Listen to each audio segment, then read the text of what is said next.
Donc le dossier numéro 4, donc il s'agit d'un patient âgé de 72 ans, donc on voit un patient assez au-delà de 70 ans, avec de nombreux antécédents personnels, donc une hypertension artérielle, cardiopathie ischémique, diabète, surcharge pondérale, donc on voit le patient avec une importante comorbidité, un tabagisme actif à 40 paquets années, donc des problèmes cardiovasculaires, sûrement des problèmes pulmonaires sous-jacents, une obésité, un diabète, d'où la polymédication. Bon. Et donc le patient consulte pour des troubles mictionnels depuis 6 mois d'aggravation progressive. Donc là, on est dans la pathologie fonctionnelle chez un patient avec une lourde comorbidité. Donc ça va sûrement conditionner le traitement. Il faut bien comprendre. Essayez de comprendre en lisant l'énoncé. Là, on veut vous emmener. Hein. Ça fait partie des règles du jeu. Alors, à l'interrogatoire, donc on va retrouver les symptômes qui amènent à la consultation avec une pollakiurie diurne et nocturne, une sensation de vidange vésicale incomplète. Donc le patient doit avoir une pesanteur pelvienne. Il doit vraisemblablement uriner en plusieurs fois, son jet est faible, et puis là, une urgenturie. Alors, urgenturie, on peut être un peu surpris. Urgenturie, c'est pas un terme forcément qu'on connaît, parce que c'est un terme qui vient d'apparaître dans la nomenclature, donc on l'entoure. On va essayer de ne pas se faire avoir avec ce terme. À l'examen physique, donc au toucher rectal, une prostate volumineuse, volumineuse, supérieure à 50 cc, c'est volumineux. Elle est souple. Perduction médian, ça veut dire adénome. Ça veut dire HBP, hypertrophie bénigne de la prostate. Ça, c'est caractéristique. Et puis, une bandelette urinaire qui est quasiment normale, sauf 2 items. Il y a une hématurie microscopique et il y a une glycosurie. Bon. Alors, quels sont les arguments en faveur d'une hypertrophie bénigne de la prostate? Bon, donc celle-là, déjà, on est conforté dans notre diagnostic d'HBP. On l'avait déjà vu à l'énoncé. Donc là, on est bien dans l'hypertrophie bénigne de la prostate, dans la pathologie fonctionnelle du bas appareil urinaire. Quel examen complémentaire prescrivez-vous aux patients à l'issue de la première consultation? Bon, là, ça fait partie des choses à connaître, mais on a vu quand même qu'il y avait l'hématurie microscopique. Donc là, il ne faut pas l'oublier, parce que ça va sûrement... On y pense tout de suite. On se le met sur un petit bout de papier, l'hématurie microscopique, et puis on a vu qu'il y avait du sucre dans les urines aussi. Donc ça, il y a en plus de l'HBP, des examens à demander dans le cadre de l'HBP, sûrement des examens pour l'hématurie et pour la glycosurie. Donc, méfiance. Mais on est prêt à répondre aux questions. Alors, la débimétrie en consultation montre un débit à 9. Est-ce que c'est beaucoup? Là, il faut faire appel à des connaissances. Pour une miction de 225 cc, alors ça, on nous donne le volume. Donc, pourquoi? Ça doit être pour évaluer la débimétrie. On sait qu'on peut tenir compte de ce chiffre si c'est supérieur à 150 cc. Donc, c'est pour ça qu'on donne les 225. Donc, ça veut dire que le chiffre là est exploitable.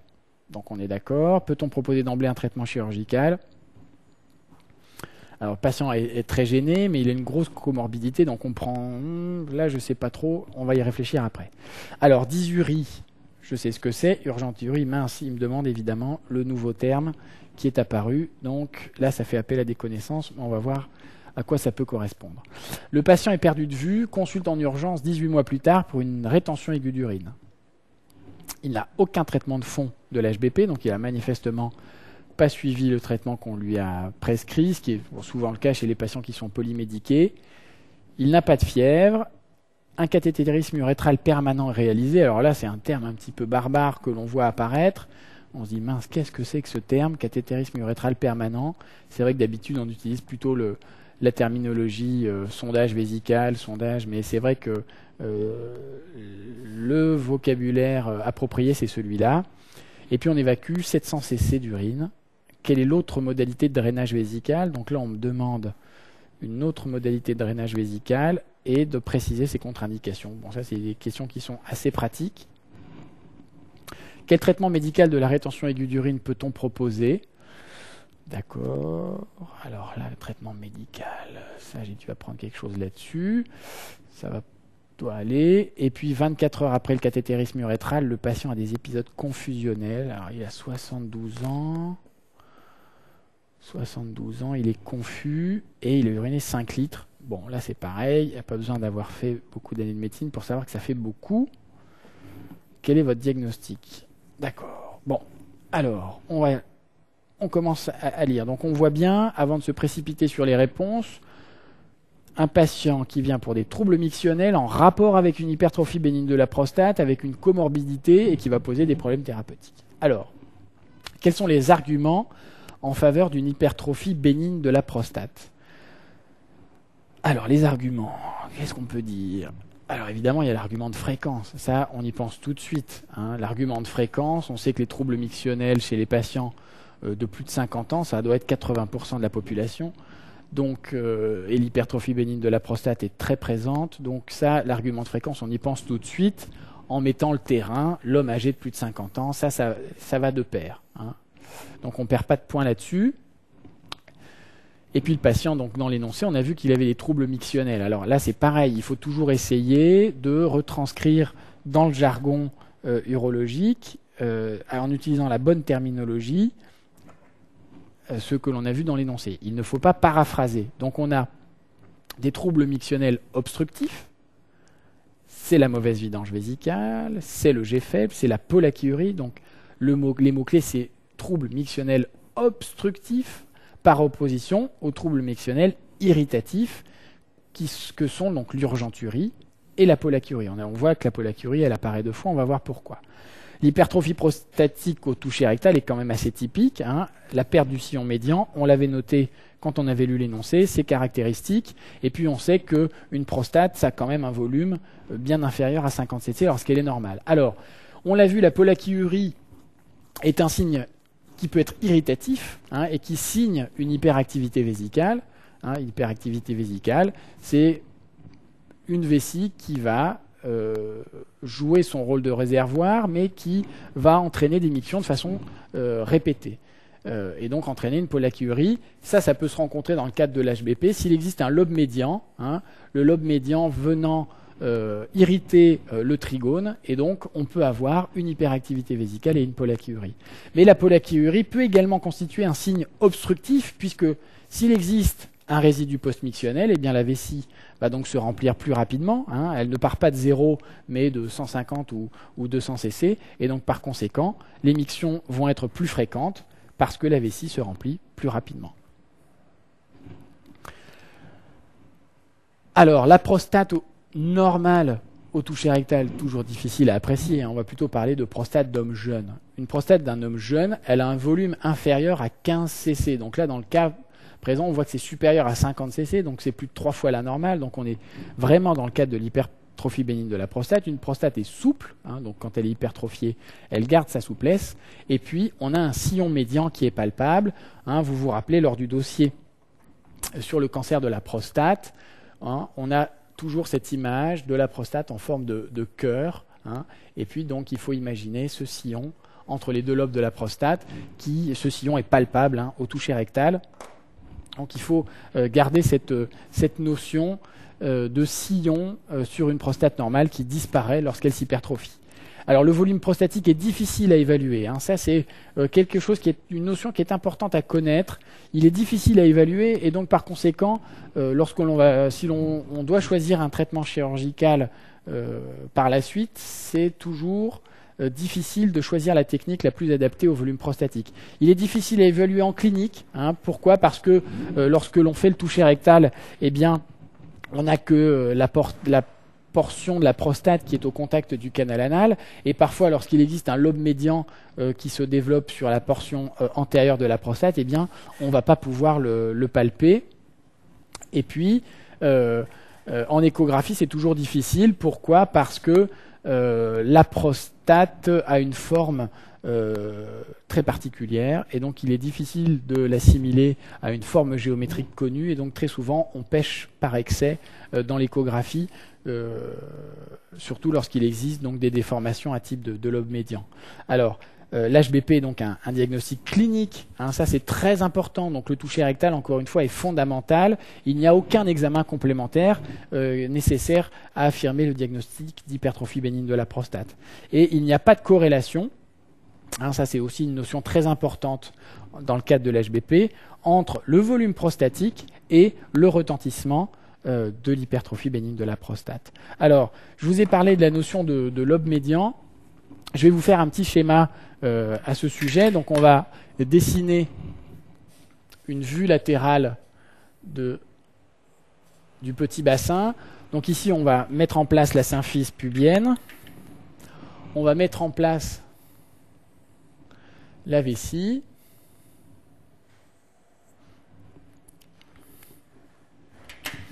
Je mets en bleu la prostate.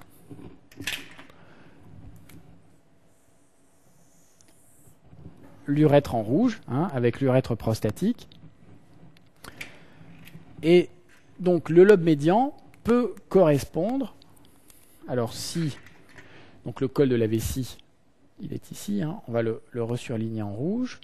Donc on imagine que les méas urétéraux et le trigone sont par ici. Hein, si on fait une vue de 3/4, eh bien, le lobe médian, c'est une portion médiane de la prostate qui va se développer et qui peut venir donc en arrière, comprimer le trigone. Et donc on voit bien que lorsqu'on fait, donc ici, on va mettre en place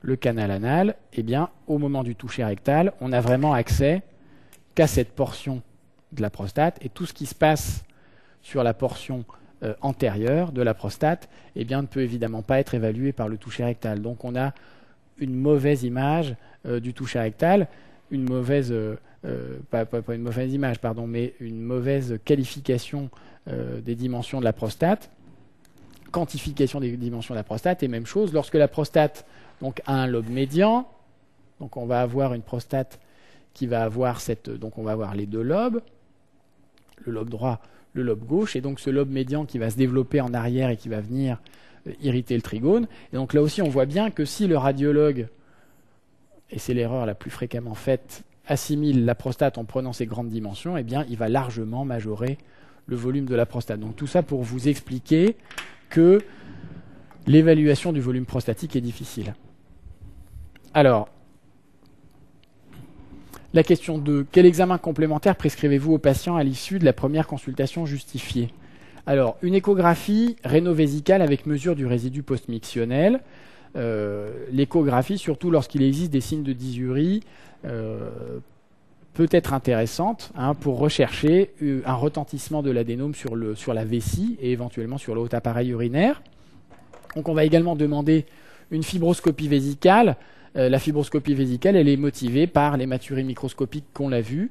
Donc l'hématurie en première intention comporte comme exploration la fibroscopie et puis l'échographie rénale, donc, qui est déjà demandée dans le cadre de l'HBP. Et puis ne pas oublier que le patient a un tabagisme actif et donc évidemment on va rechercher une tumeur de vessie par la fibroscopie. Ne pas passer à côté également d'une tumeur de vessie qui pourrait entraîner l'irritation vésicale et les urgenturies que le patient mentionne à l'interrogatoire. Donc la fibroscopie vésicale se justifie tout à fait. Et puis on va demander un ECBU avec un éventuel antibiogramme avant l'endoscopie urinaire, ça c'est systématique. Et puis sur le plan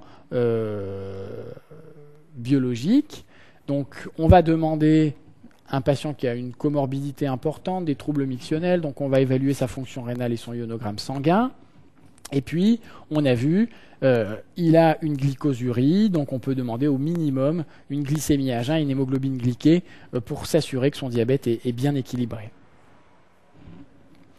Alors, la fibroscopie vésicale ne fait pas partie du bilan standard d'une hypertrophie bénigne de la prostate. Elle n'est indiquée ici qu'en raison de la présence d'une hématurie microscopique. L'échographie réno-vésicale, donc comme je vous le disais, va rechercher les complications éventuelles de l'HBP.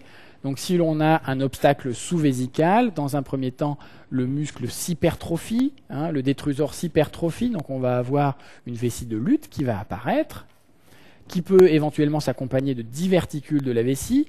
Les diverticules, ce sont des expansions de la muqueuse de la vessie à travers les travées musculaires qui se sont hypertrophiées, ce qui déforme complètement la vessie, et on peut avoir à l'intérieur de ces diverticules une rétention d'urine qui peut s'infecter.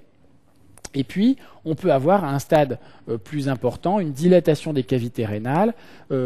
Pourquoi en général? Parce que les uretères sont pris à l'intérieur de l'hypertrophie détrusorienne dans leur trajet intramural, et donc il peut y avoir un retentissement sur le haut appareil, ou au contraire, la vessie peut se laisser complètement distante après cette phase de lutte, et la vessie se distend, et le haut appareil, la distension du haut appareil suit. Donc la débimétrie réalisée en consultation, donc on a déjà vu, ça on l'avait noté, on a une miction de 225 cc, donc on peut analyser la débimétrie. 9 ml par seconde, ça n'est pas très élevé. Quel traitement proposez-vous dans l'immédiat? Peut-on proposer d'emblée un traitement chirurgical? Alors, non, on ne peut pas proposer un traitement chirurgical. Le traitement chirurgical, il n'est indiqué d'emblée que lorsqu'il existe une complication, ce qui n'est pas le cas ici. Alors, on va proposer évidemment un traitement médical qui va être essentiellement un traitement médicamenteux. Le traitement médicamenteux de l'hypertrophie bénigne de la prostate fait appel à 3 classes médicamenteuses qui sont les plantes, la phytothérapie, les alpha-bloquants et les inhibiteurs de la 5-alpha réductase. Donc, à l'heure actuelle, les médicaments qui ont la plus grande efficacité sont les alpha-bloquants et les inhibiteurs de la 5-alpha réductase. On peut les associer, surtout chez ce patient pour lequel on va essayer de se donner le maximum de chances pour éviter un traitement chirurgical du fait de sa morbidité importante. Donc on peut tout à fait associer chez lui un traitement alpha-bloquant et un inhibiteur de la 5-alpha réductase. Alors, la bithérapie est autorisée dans l'HBP. Alors, c'est vrai que ça, c'est variable dans le temps, je dirais, parce qu'il y a 10 ans, la bithérapie était contre-indiquée dans les références médicales opposables. Maintenant, elle est à nouveau autorisée parce que des études ont montré son efficacité. Et lorsque l'on parle de bithérapie, on parle d'association entre un alpha-bloquant et un inhibiteur de la 5-alpha réductase, comme c'est le cas chez ce patient, c'est ce qu'on lui a proposé. Le volume prostatique est supérieur à 50 cc, c'est pour ça que l'on peut associer un inhibiteur de la 5-alpha réductase, puisque les inhibiteurs de la 5-alpha réductase ont pour effet de faire diminuer le volume prostatique en inhibant la transformation de testostérone en dihydrotestostérone, et jouent sur donc inévitablement la sécrétion du PSA. Et donc on peut avoir, et ça c'est le biais que l'on doit connaître en utilisant ces médicaments, c'est que l'on peut avoir une diminution artificielle du PSA, ce qui peut masquer des élévations pathologiques. Donc on doit manier ces médicaments avec précaution. Alors, définir dysurie et urgenturie. Alors évidemment, urgenturie, on le demande parce que c'est un nouveau terme de la terminologie. Alors, ce sont 2 définitions qui sont complètement différentes, puisque la dysurie, elle, est une définition qui est débimétrique. Elle se définit par un débit maximal inférieur à 15 ml par seconde. Donc chez ce patient, il a une dysurie puisque son débit maximal est inférieur à 9 ml, est à 9 ml par seconde.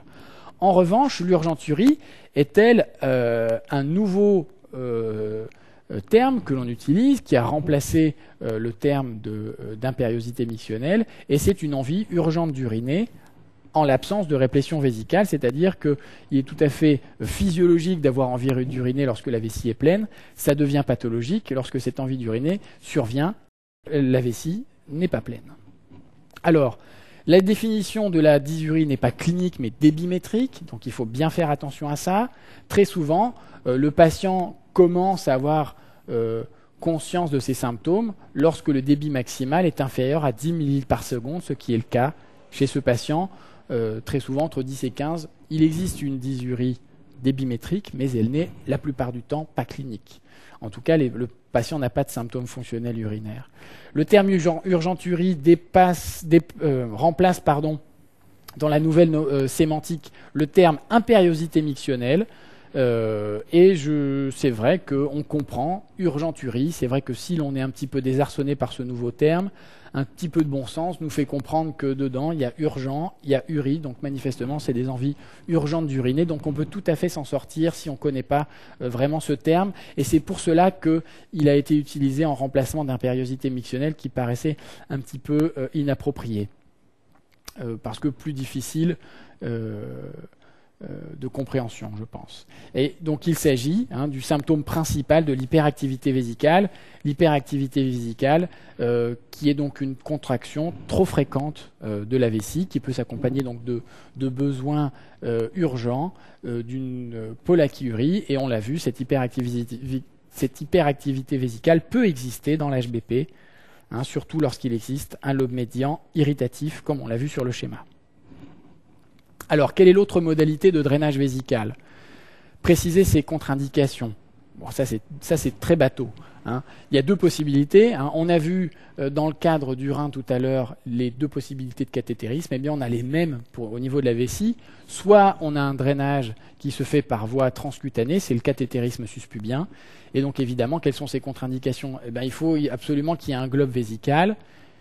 Éviter des troubles de la coagulation puisqu'on va ponctionner la vessie et la paroi. Et puis là, deux contre-indications qui sont quand même relatives et rares. Les pontages vasculaires, donc ça peut se rencontrer chez les patients qui ont des antécédents de chirurgie multiples au niveau vasculaire. Bon, le patient ici a une comorbidité, on regarde ses antécédents, manifestement il n'a pas eu de pontage dans le cadre d'une artériopathie des membres inférieurs. Et puis, une autre contre-indication qui peut être relative, c'est les abdomens multi-opérés avec des cicatrices et des adhérences qui font que la vessie n'est pas forcément, lorsqu'elle est pleine, suspubienne, et il peut y avoir des interpositions entre la vessie et la paroi qui peuvent amener, en cas de cathétérisme suspubien, à la perforation d'organes digestifs. Alors, on comprend ici sur ce schéma, en le reprenant, les deux possibilités du drainage. Soit on cathétérise la vessie lorsqu'elle est pleine, donc quand on a un globe, la vessie va se remplir, et donc on va mettre ici un cathéter par voie suspubienne, ou on met un cathéter par voie urétrale. On a le même principe de drainage que précédemment pour les voies urinaires. Soit on utilise, je dirais entre guillemets, les voies naturelles, soit on utilise un drainage percutané. Alors, quels sont... un autre commentaire sur le cathétérisme suspubien, c'est un drainage de choix en cas de rétention aiguë d'urine. Pourquoi? Parce qu'il va limiter les risques de contamination des urines. On sait que éviter la filière urétrale et le périnée lorsque l'on met en place une sonde, ça permet d'éviter un réservoir de germes. On sait que si on arrive à bien désinfecter la peau, on a un risque d'infection urinaire au moment de la pose du drainage qui est beaucoup moins important en cas de cathétérisme suspubien. Et puis surtout, ça a l'avantage de laisser la filière urétrale libre, et donc par la suite, en clampant le cathéter, on pourra vérifier immédiatement l'efficacité de son traitement sans être obligé de retirer la sonde et puis de la remettre si le traitement n'est pas efficace, ce qui amène à faire des manœuvres endo-urétrales itératives qui peuvent être à l'origine d'infections, voire de prostatite iatrogène. Donc on comprend bien que le cathétérisme suspubien est un drainage de choix qui malheureusement ne peut être fait la plupart du temps que par l'urologue. Alors, quel traitement médical proposer en cas de rétention aiguë d'urine? Il existe actuellement un protocole qu'il est important de connaître. Ce protocole propose un traitement médicamenteux à base d'alfusosine, qui est un alpha-bloquant, donc il faut au moins préciser l'alpha-bloquant, et le sevrage du drainage. Donc dans le cas d'une sonde, ça sera l'ablation de la sonde. Dans le cas du cathéter, ça sera le clampage du cathéter. Pourra être tenté après 2 prises médicamenteuses à 24 heures d'intervalle. Donc, une fois que le patient a eu ces 2 comprimés d'alpha-bloquant, on peut envisager de supprimer le drainage. Ce protocole médicament est indiqué en cas de premier épisode de rétention aiguë d'urine. C'est là qu'il a été validé. L'alfusosine a l'AMM dans cette indication. Le nom commercial de l'alfusosine, c'est le Xatral, sous sa forme LP10. Je ne pense pas qu'on puisse vous demander la posologie. Par la suite, donc, le traitement médicamenteux doit être poursuivi parce que c'est lui qui permet la récidive d'un épisode de rétention. Et en cas d'échec de ce protocole, eh bien, un traitement chirurgical peut être indiqué puisque le patient ne repent pas ses mictions. La seule façon sera d'envisager une résection de l'adénome de la prostate. Donc 24 heures après le cathétérisme urétral, le patient a des épisodes confusionnels. On a vu, il a 72 ans, il est confus et surtout il est uriné 5 litres dans les suites du drainage. Quel est votre diagnostic? Donc là, ça fait appel à des notions que vous devez avoir. C'est le syndrome de la levée d'obstacles. On sait que lorsqu'il existe une rétention d'urine, alors ça peut exister au niveau de la vessie, ça peut exister également au niveau du rein, eh bien la levée de l'obstacle, le mécanisme physiopathologique est un peu complexe, mais la levée de l'obstacle va s'accompagner d'une hyperdiurèse, et donc cette hyperdiurèse peut tout à fait être quantifiée. Donc on a une diurèse qui va s'accentuer, qui peut atteindre 5 voire 10 litres, parfois dans les syndromes de levée d'obstacles vraiment très importants. Et il est évident que si le patient n'est pas compensé dans le même temps, eh bien on va avoir en 24 heures une déshydratation très importante qui va apparaître et donc qui va se manifester surtout chez les personnes âgées par des épisodes confusionnels. Mais à l'examen clinique, on va retrouver tous les signes de la déshydratation extracellulaire, la bouche sèche, le pli cutané, etc. Donc ça, c'est vraiment très classique. Donc bien faire attention et surtout surveiller cette diurèse immédiate qui peut conditionner l'apparition d'un syndrome de levée d'obstacle. Donc il est à rechercher systématiquement. Lorsque l'on met une sonde, il est favorisé par des rétentions d'urine qui se sont déjà prolongées. L'épisode où le patient vient immédiatement consulter ne s'accompagne en règle générale pas de ce syndrome de levée d'obstacle, et puis il impose une surveillance stricte de la diurèse avec une compensation parentérale chez les personnes âgées qui ne peuvent pas boire suffisamment. Donc il faut être très vigilant pendant les 24-48 premières heures et au besoin hospitaliser le patient. Voilà, donc là aussi, les troubles mictionnels en rapport avec une hypertrophie bénigne de la prostate n'ont jamais fait l'objet d'un dossier à l'internat. Compte tenu de leur fréquence, il me paraît indispensable d'avoir ces notions sur la prise en charge de l'hypertrophie bénigne de la prostate. Je vous remercie.